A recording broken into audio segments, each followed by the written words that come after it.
오늘 우리 하나님께서 기뻐하시는 믿음 시리즈 설교의 7번째 시간, 마지막 시간이에요. 우리가 매주마다 하나님이 기뻐하시는 믿음에 대해서 묵상했고, 오늘은 그 마지막 시간으로 너의 믿음을 지키라 라는 제목으로 같이 묵상하려고 합니다. 우리 지난 시간들 한번 되돌아보면 좋겠다는 생각을 했어요. 우리가 첫 번째 묵상한 것은 뿌리를 내리는 믿음이었어요. 기억이 나시죠? 우리의 믿음이 뿌리를 내려야 합니다. 우리의 믿음이 뿌리를 내려야지만 흔들리지 않는 믿음이 되는 거예요. 우리가 좋은 열매를 맺기를 원한다면 우리의 믿음이 뿌리를 깊게 내려야만 좋은 열매를 맺을 수 있게 된다라고 하는 거예요. 이게 첫 번째 묵상한 내용이었어요. 두 번째 묵상한 내용은 순전한 믿음이었어요. 순전한 믿음은 무엇인가? 세상에 물들지 않은 믿음을 가리켜서 성경은 순전한 믿음이라 그렇게 이야기했습니다. 순전한 믿음은 사람을 바라보는 믿음이 아니라 하나님만 바라보는 믿음이라 그랬어요.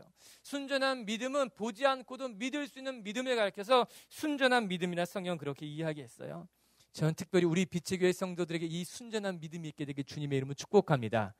깨끗한 믿음인 거예요. 세상 앞에 부끄럽지 않은 믿음이라고 하는 거예요. 그리고 세 번째 같이 묵상한 것은 열매 맺는 믿음이었습니다. 어떻게 하면 우리가 열매 맺는 믿음을 가질 수 있을까? 요한복음에는 그렇게 기록되어 있지 않습니까? 우리가 썩어져가는 밀알이 되어야지만 비로소 열매를 맺을 수 있다라고 하는 거예요. 우리가 썩지 않고서는 열매는 맺을 수가 없다는 거죠. 그래서 우리의 믿음이 열매 맺기를 원한다면 우리가 먼저 썩어져가는 밀알이 되어야 된다는 것, 우리가 예수님의 말씀만 따라가야 한다는 것, 그것을 우리가 배운 것이었어요. 기억이 나시죠? 저 혼자 가고 있어요? 네 번째 우리가 함께 나눈 것은 세상을 이기는 믿음이었습니다. 우리 말씀을 한 절 읽어볼게요. 요한 1서 5장 4절에 있는 말씀인데 자막을 통해 읽어봅니다. 시작.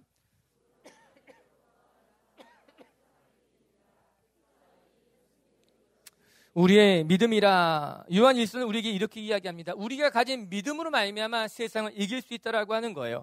세상을 이기는 승리가 이것이니 곧 우리가 가진 믿음이다. 우리는 믿음으로 세상을 이기는 거예요. 우리가 가진 힘, 우리가 가진 재력, 우리가 가진 인맥으로 말미암아 세상과 맞서는 것이 아니라 하나님이 주신 믿음을 붙들 때 우리는 세상을 감당할 수 있는 거예요. 히브리서 11장 38절엔 이렇게 기록되어 있었습니다. 읽어볼게요. 시작. 이런 사람은 세상이 감당하지 못하느니라. 즉 믿음을 붙드는 사람은 세상이 감당할 수 없다는 거죠. 영어 성경에 뭐라고 나왔습니까? The world was not worth of them. 즉 그들에게 있어서 세상은 아무런 가치가 없었다고 하는 거예요. 믿음을 붙드는 사람들에게 세상의 것들은 아무런 가치가 없었습니다. 그들은 하나님만 바라보고 하나님만 붙드는 사람이었기 때문에 세상은 능히 감당할 수 있었다고 이야기하고 있는 것 아니겠어요? 할렐루야. 사랑하는 성도 여러분, 우리에게 이 믿음이 있게 되길 주님의 이름은 축복합니다. 세상의 것들을 부러워하며 세상의 것들의 마음을 빼앗기는 것이 아니라 하나님만 바라보는 믿음, 그 믿음이 세상을 이기는 믿음이라고 하는 거예요. 다섯 번째 우리가 묵상한 것은 축복의 통로가 되는 믿음에 대해서 살펴봤어요. 우리의 믿음이 세상의 축복의 통로가 되어야 된다라고 하는 거죠. 중풍병자를 예수님에게 들고 간 사람들처럼 우리 가운데 먼저 굳건한 믿음이 있을 때 우리의 믿음은 세상의 축복의 통로가 될 것이에요. 전 미치교회 성도들이 나만을 위한 믿음이 아니라 내 가족만을 위한 믿음이 아니라 많은 사람들을 위한 축복의 통로가 되는 믿음이 될 수 있게 되기를 바랍니다. 그리고 지난주에 우리가 살펴본 것이 고난을 이기는 믿음에 대해서 이야기했어요. 다니엘의 세 친구들을 보면서 우리는 고난을 이기는 믿음이 무엇인지 묵상하지 않았습니까? 여러분, 우리가 믿음을 붙들고 있다면 우리가 고난 속에 있어도 그곳은 하나님을 만나는 곳이 되는 거예요. 우리가 믿음만 제대로 붙들고 있다면 뜨거운 풀무불 속에 던져져도 그것은 하나님을 만나는 장소가 되는 거예요. 우리가 고난 가운데 불구덩이 속에 던져져도 그것은 하나님의 은혜를 경험하는 장소가 된다. 우리가 믿음을 붙들고 있을 때 그런 역사가 나타나는 것 아니겠습니까? 여러분, 때로 우리 삶에 고난이 있을 수 있어요. 내가 감당하기 어려워 보이는 일들을 만나기도 해요. 그러나 기억할 것은 우리가 믿음을 붙들고 있으면 그 고난의 장소가 하나님을 만나는 장소가 되고요. 불구덩이 같은 곳 속에서도 하나님의 은혜를 체험하게 될 줄 믿습니다. 이제 오늘 그 믿음에 대한 이야기 마지막 편, 너의 믿음을 지키라입니다. 여러분, 우리가 지난 6주 동안 믿음 무엇인가에 대해서 배웠어요. 그런데 우리가 믿음이 무엇인지를 배우는 것도 중요하지만 그것보다 더 중요한 것은 우리가 그 믿음대로 살아가는 것일 겁니다. 우리가 배운 믿음을 어떻게 지켜가는가가 더 중요한 일일 수 있다라고 하는 거예요. 중간에 믿음을 잃어버리면 안 돼요. 중간에 믿음을 놓쳐버려도 안 돼요. 우리가 중간에 세상과 타협해도 안 돼요. 우리가 믿음을 가졌다면, 우리가 하나님 앞에 믿음을 선물로 받은 사람들이라면 주님이 오시는 그날까지 이 믿음을 지켜가는 것이 얼마나 중요한지 모릅니다. 오늘 본문을 같이 읽어볼게요. 7절입니다. 같이 한번 읽어봐요. 시작. 나는 선한 싸움을 싸우고 믿음을 지켰으니, 오늘 바울은 이렇게 고백합니다. 나는 선한 싸움을 다 싸웠습니다. 나는 달려갈 길을 다 마쳤습니다. 그리고 이때까지 내가 믿음을 지켰다는 고백이겠지요. 얼마나 귀한 고백입니까? 또한 같은 기독교인으로서 이 바울의 고백이 너무나 부럽기도 한 거예요. 저도 바울처럼 내 인생의 마지막에 이야기하기를 내가 선한 싸움을 다 싸웠습니다. 내가 달려갈 길을 잘 마쳤습니다. 그리고 내가 지금까지 믿음을 잘 지켰습니다. 고백할 수 있다면 여러분, 그것보다 더 큰 축복이 어디 있겠습니까? 내가 이 땅 살아가면서 내가 정말 많이 벌었습니다. 내가 이때에서 정말 많은 것을 이루었습니다. 그것이 자랑이 되는 것이 아니라 내가 지금까지 내 선한 싸움을 다 했고, 내가 달려갈 길을 마쳤고, 내가 지금까지 믿음을 지켰다고 고백한다면 그거 하나님이 주시는 축복이고요. 그 무엇보다 값진 훈장인 줄로 믿습니다. 전 우리 미치교회 성도들이 여러분의 삶의 마지막에 내가 믿음을 지켰다고 자랑할 수 있는 하나님의 사람들이 되게 주의 이름을 축복합니다. 이것이 오늘 우리가 묵상할 내용인 거예요. 우리가 어떻게 믿음을 지킬 수 있겠는가? 우리가 믿음을 지킨다는 것은 무엇인가? 오늘 같이 묵상하기를 원해요. 여러분 기억하세요. 첫 번째, 우리가 믿음을 지켜야 되는데 어떻게 지켜야 되는가? 우리의 믿음을 끝까지 지키는 것이 필요하다라고 하는 거예요. 우리가 지금 믿음을 얻었다면 이 믿음을 우리의 삶의 마지막까지 한결같은 믿음으로 지켜가는 것이 중요하다는 거예요.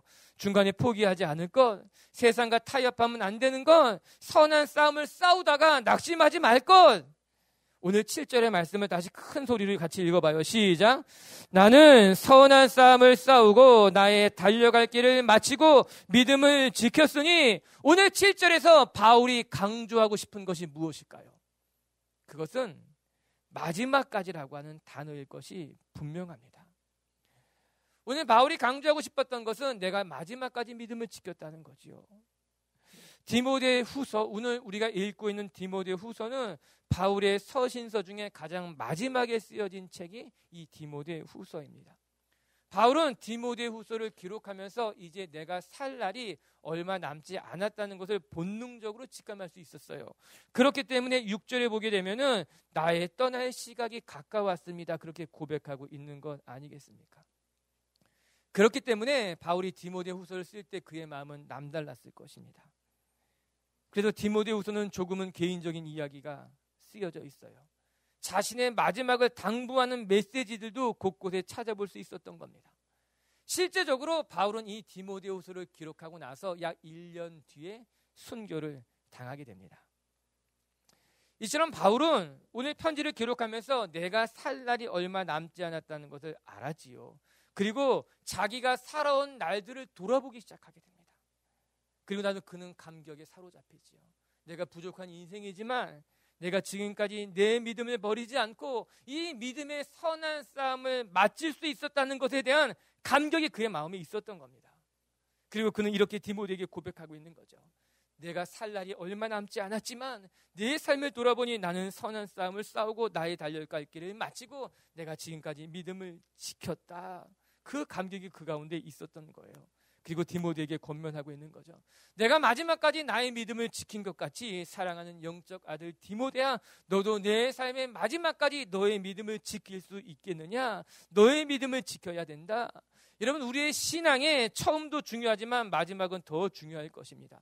내가 지금 어떠한 믿음으로 살아가는 것도 중요하지만 내가 마지막까지 나의 믿음을 어떻게 한결같이 지켜갈 수 있는가는 더 중요한 일인 줄로 저는 그렇게 생각하게 됩니다.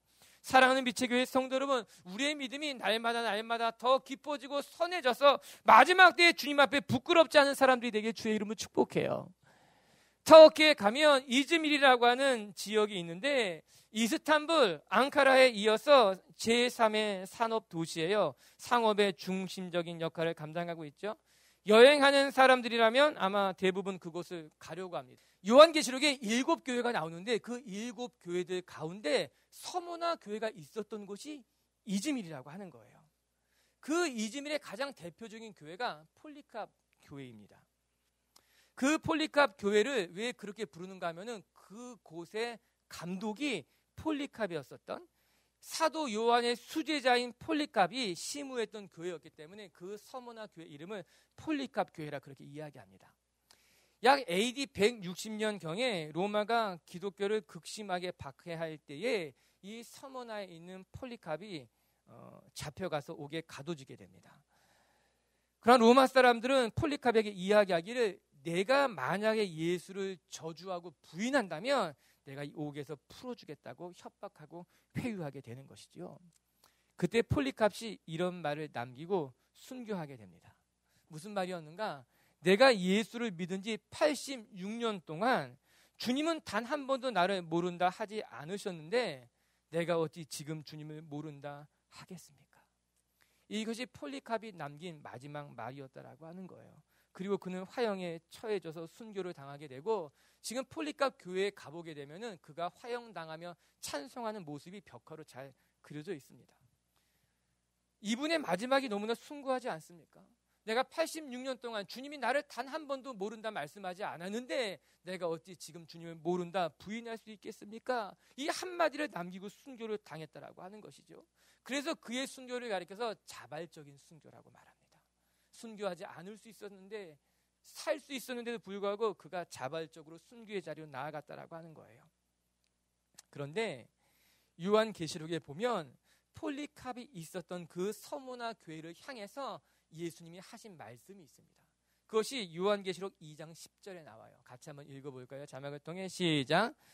너는 장차 받을 고난을 두려워하지 말라. 볼지어다 마귀가 장차 너희 가운데서 몇 사람을 옥에 던져 시험을 받게 하리니 너희가 10일 동안 환난을 받으리라. 내가 죽도록 충성하라. 그리하면 내가 생명의 관을 너에게 주리라. 여러분, 요한계시록이 사도 요한에 의해서 쓰여졌던 것이 AD 약 95년경입니다. 그리고 폴리캅이 순교를 당한 것이 약 160년경이라고 생각해 본다면, 두 번째, 서머나 교회의 폴리캅은 요한계시록을 썼던 사도 요한의 수제자였다라는 것을 감안해 본다면 이 폴리캅이라고 하는 사람은 서머나 교회에 보냈던 요한계시록의 서신을 읽었을 것이 분명하다라고 하는 거예요. 서머나 교회여, 너희 가운데 장차 옥에 갇혀져 시험을 받게 될 사람들이 있을 것이니 내가 죽도록 충성해라. 그리하면 생명의 멸류관을 내게 주리라 말씀하셨던 요한계시록의 서머나 교회를 향한 말씀이 어쩌면 폴리캅은 나를 향한 말씀인 줄로 알았을 수 있다는 거죠. 그리고 그는 이 말씀을 붙들고 로마의 박해 속에서 옥에서도 믿음을 지키려고 말씀대로 몸부림치며 살았을 것이 분명하다는 것을 우리는 어렵지 않게 상상할 수 있는 것 아니겠습니까?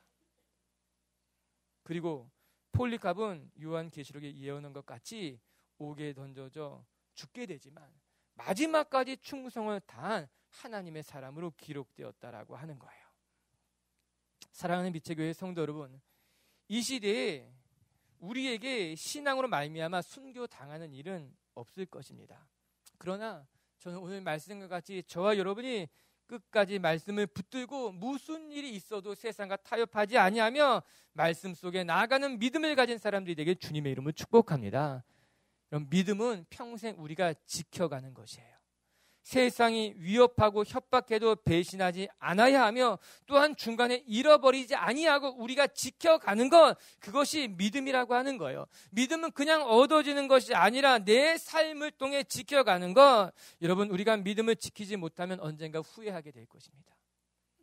우리가 믿음을 잃어버리게 되면 나중에 후회하는 날이 반드시 올 거라고 하는 거예요. 그렇기 때문에 우리가 지금 후회하지 않기 위해서 믿음을 포기하면 안 되는 거예요. 믿음을 잃어버리면 안 된다라고 하는 거예요. 여러분, 지금까지 우리가 믿음을 붙들고 왔는데 중간에 믿음을 잃어버리는 것만큼 안타깝고 속상한 일이 어디 있겠는가라고 하는 거죠. 그런 면에서 본다면 여러분, 믿음은 믿음의 경주를 완주하는 것이 중요한 거예요. 내가 지금 믿음을 가진 것보다 더 중요한 것은, 내가 지금으로 믿음을 가져 열정을 가지는 것보다 더 중요한 것은 내가 지금 내게 허락한 믿음을 가지고 믿음의 경주를 완주할 수 있는가가 중요한 사명이 된다라고 하는 거예요. 히브리서 기자는 12장 1절에 그래서 우리에게 이렇게 말해주고 있어요. 같이 한번 읽어볼게요. 시작. 이러므로 우리에게 구름같이 둘러싼 허다한 증인들이 있으니 모든 무거운 것과 얽매이기 쉬운 죄를 벗어버리고 인내로써 우리 앞에 당한 경주를 감당하십시오. 여러분, 이것이 히브리서 기자가 믿는 사람들에게 당부한 말씀이라고 하는 거죠. 여러분, 우리가 믿음의 경주를 완주해야 된다라고 하는 거예요. 인내로써 참고 견디면서 내게 맡겨진 믿음을 지키고 믿음의 경주를 완주하는 것이 중요하다라고 하는 거예요. 모든 경기 가운데 여러분, 마라톤이라고 하는 것은요, 등수도 중요하지만 그것보다 더 중요한 것이 그 사람이 완주했는가가 중요한 게 마라톤이라고 하는 거예요. 그래서 마라톤은요, 마지막까지 뛰는 사람을 기다려주는 경기입니다. 아무리 늦었다고 해도 이 선수가 포기하지 않으면 마라톤을 끝내지 않는 거예요. 그 선수가 피니시 라인에 도달할 때까지 기다려주는 경기가 마라톤이라고 하는 거예요. 여러분, 우리 인생도 마라톤과 같은 거예요. 믿음의 경주도 그와 동일하다라고 하는 거예요. 한때 열심히 불탔다가 사라지는 믿음이 아니라 하나님이 주신 믿음을 내가 마지막까지 지켜나가는 것, 믿음의 경주를 완주하는 것을 하나님이 원하신다라고 하는 거예요. 처음보다 마지막이 좋은 분들이 되게 주님의 이름을 축복합니다. 하나님이 믿음을 선물해 주셨다면 그 믿음을 마지막까지 지켜나가는 하나님의 사람들이 되기를 바랍니다. 아멘. 두 번째, 우리가 이 믿음을 지키길 원한다면 어떻게 하면 좋습니까? 오늘 성경 그것을 가르쳐주고 있어요. 5절을 같이 한번 읽어볼게요. 시작.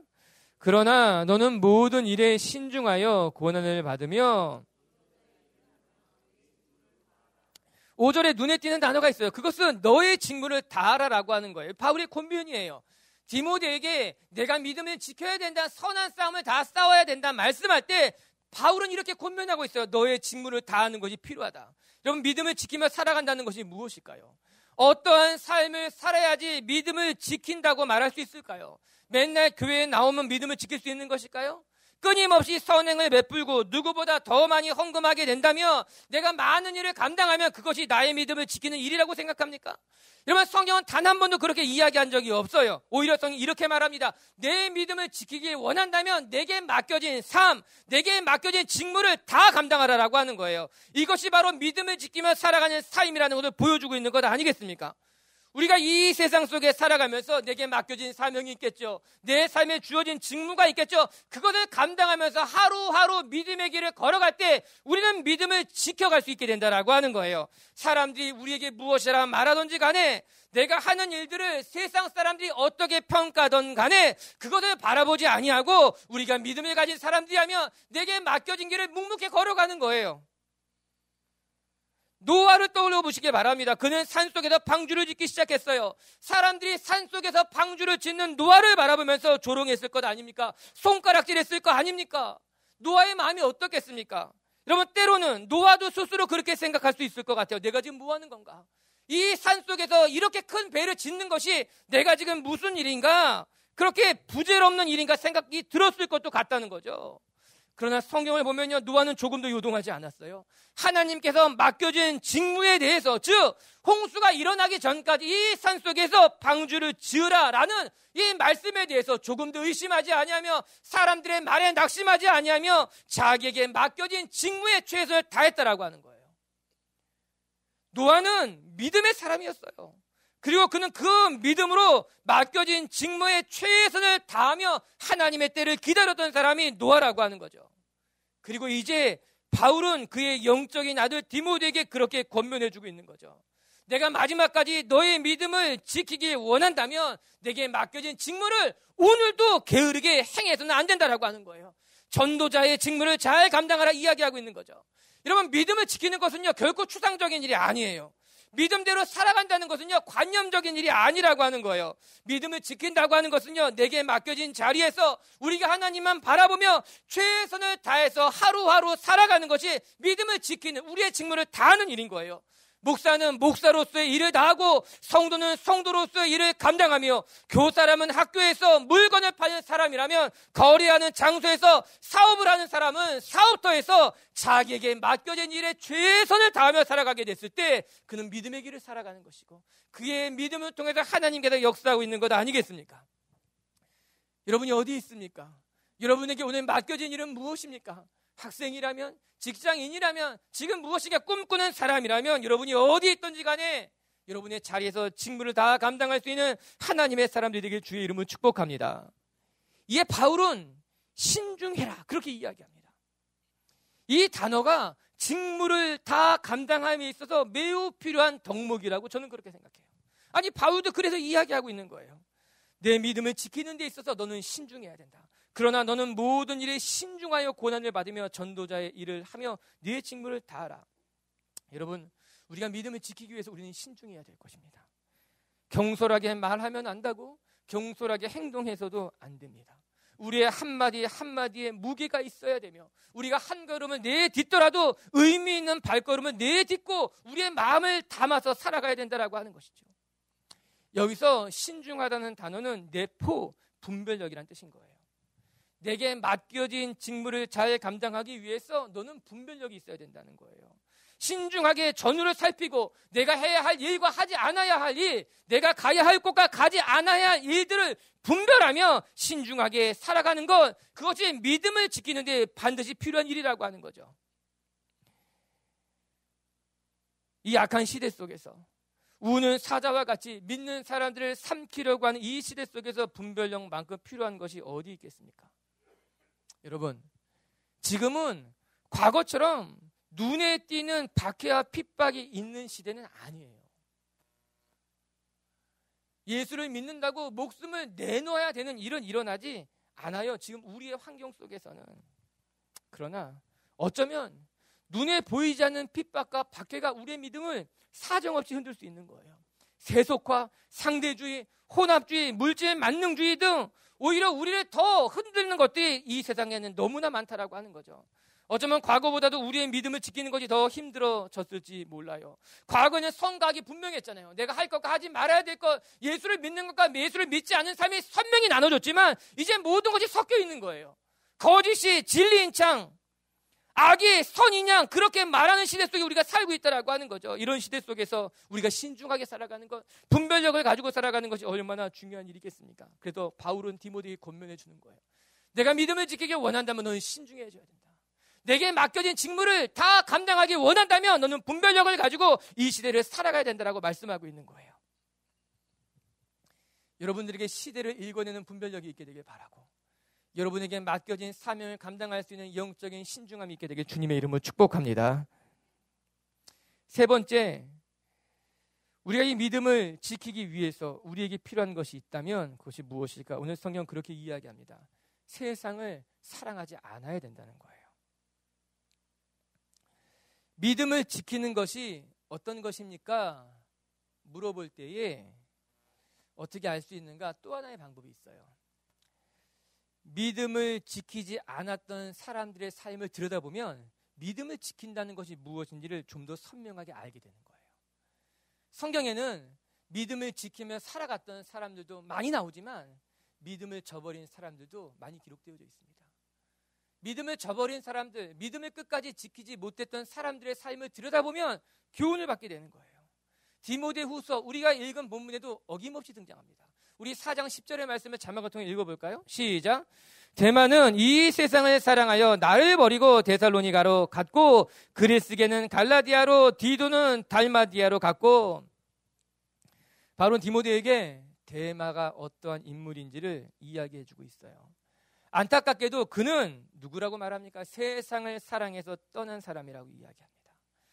데마는 마지막까지 끝까지 믿음을 지키지 못했던 사람이에요. 그 이유가 무엇이었는가? 그는 세상을 사랑했기 때문에 믿음을 저버리고 떠나갔다라고 말합니다.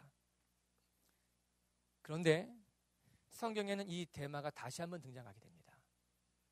빌레몬서 1장 24절에 나와요. 같이 한번 읽어볼까요? 시작. 또한 나의 동역자 마가, 아리스다고, 데마, 누가가 문안하느니라. 빌레몬서에서 바울은 데마를 어떻게 소개하고 있습니까? 나의 동역자라고 소개하고 있어요. 그만큼 대마는 믿음이 있었던 사람이에요. 심지어는 그는 그 믿음으로 바울과 함께 선교 여행에 동참했던 사람이 대마였다는 거예요. 너무나 놀라워요. 너무나 안타까운 이야기예요. 그런데 요한 3서를 읽어보게 되면 데메드리오라는 사람이 또 한 명 등장하게 됩니다. 데메드리오가 누구냐? 요한 3서는 그 데메드리오를 이렇게 이야기하고 있어요. 제가 읽어드릴게요. 그는 무사람에게 인정을 받았고 진실한 삶을 살았다고 평가받은 인물이라고 말합니다. 이게 데메드리오예요.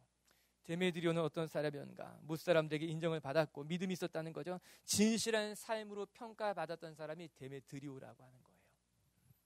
그런데 이거 아십니까? 데마와 데메드리오는 동일한 인물입니다. 성경학자들은 그 두 사람이 같은 사람일 가능성이 있다. 아니 많다. 거의 그 사람을 같은 사람으로 이야기하고 있다는 거죠. 그러면 오늘 우리가 읽은 4장 10절의 말씀, 데마는 이 세상을 사랑하여 나를 버리고 데살로니가로 갔고, 이 말씀이 너무나 가슴 아프게 들려오는 거예요. 여러분, 데마는 한때 진실한 삶을 살았던 사람이었어요. 그는 한때 많은 사람들에게 그의 믿음이 인정받았던 사람이었어요. 그는 바울과 함께 선교 여행까지 동참할 만큼 열정을 가지고 있었던 사람이 데마였어요. 그런데 이제 그는 어떻게 기록되고 있습니까?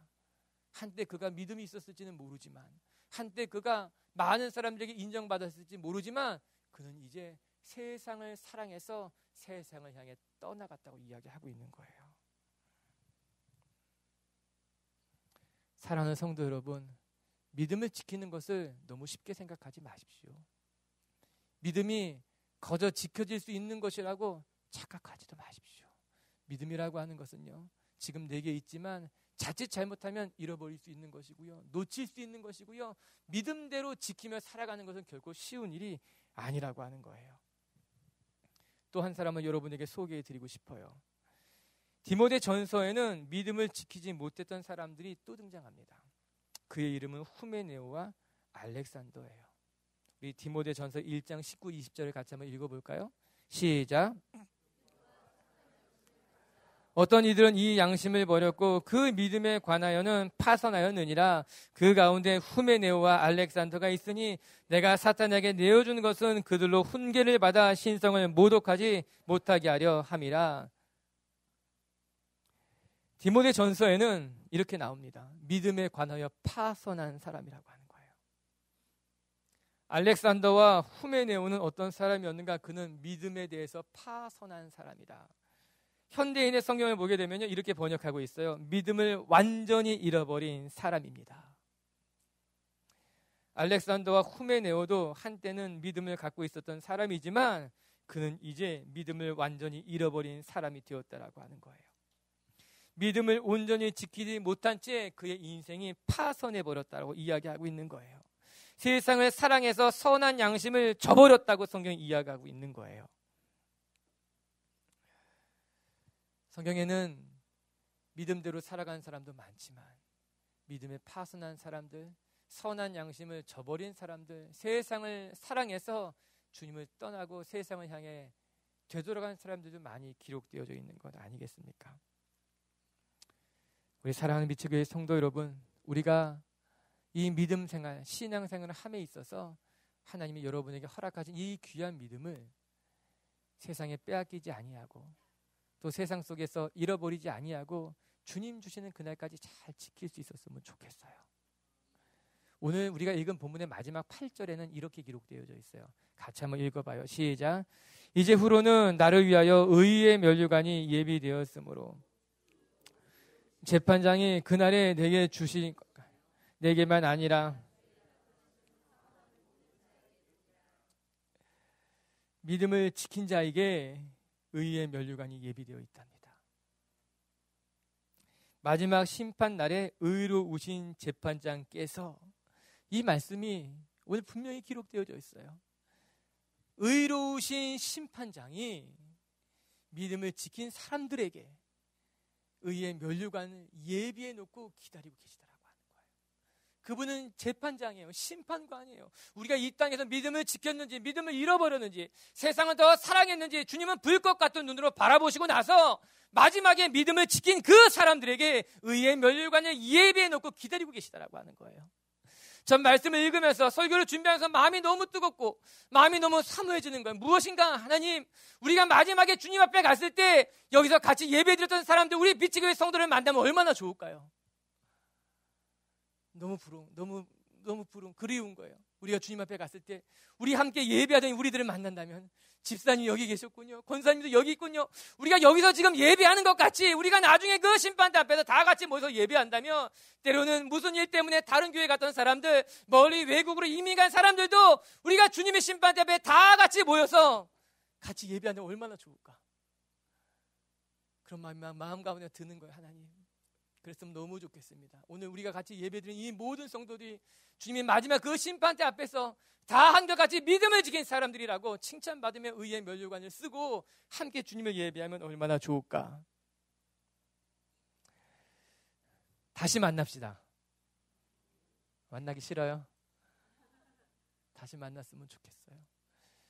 우리 이 땅에서 열심히 살고 믿음을 지키면서 잘 감당하면서 때로는 우리가 헤어질 수 있을지 모르지만, 떨어질 수 있을지 모르지만, 그 심판대 앞에서 여기 빛의 교회 사람들이야, 다 여기 있어, 얼마나 좋을까. 전 우리 성도들이 그렇게 주님 앞에 칭찬받는 하나님의 사람들, 마지막까지 믿음을 지키는 분들이 되게 주님의 이름으로 축복합니다. 말씀을 마칩시다. 오늘 바울은 이렇게 우리에게 고백하고 있어요. 선한 싸움을 다 싸우고 달려갈 길을 마칠 때까지 이 믿음을 지켰다. 그게 바울의 고백입니다. 얼마나 귀한 고백입니까? 선한 싸움을 다 싸우고 내 달려갈 길을 마쳤습니다. 우리 성도들에게도 이런 믿음의 고백이 있기를 주님의 이름으로 축복합니다. 첫 번째 기억합시다. 마지막까지 믿음을 지키는 그리스도인이 되어야 된다는 것. 믿음의 경주를 완주하기 위해서 우리는 우리에게 맡겨진 사명을 잘 감당해야 된다라고 하는 거예요. 처음도 좋지만 마지막도 좋은 사람들, 중간에 믿음을 잃어버리지 아니하고 마지막까지 믿음을 지킬 수 있는 하나님의 사람들이 되기를 바랍니다. 두 번째, 우리가 이 믿음을 지키기를 원한다면 우리는 우리에게 맡겨진 자리에서 최선을 다할 수 있는 신중함으로 분별력을 가지고 직무를 다할 수 있는 한 걸음을 걷더라도 정확한 걸음을 내디디며 한마디를 하더라도 의미 있는 말을 할 수 있는 여러분의 삶이 그렇게 하나님 앞에 드려지는 인생이 되길 주의 이름으로 축복합니다. 그리고 세 번째, 믿음을 지키길 원한다면 우리는 세상을 사랑하지 않아야 될 것입니다. 데마가 세상을 사랑해서 떠난 것 같이, 알렉산더와 후메네오가 믿음에 파손한 것 같이 우리도 믿음에 파손하면 안 된다는 것을 기억하면서 우리가 주님의 길에 날마다 나아가는 하나님의 자녀들이 되기를 바랍니다. 할렐루야.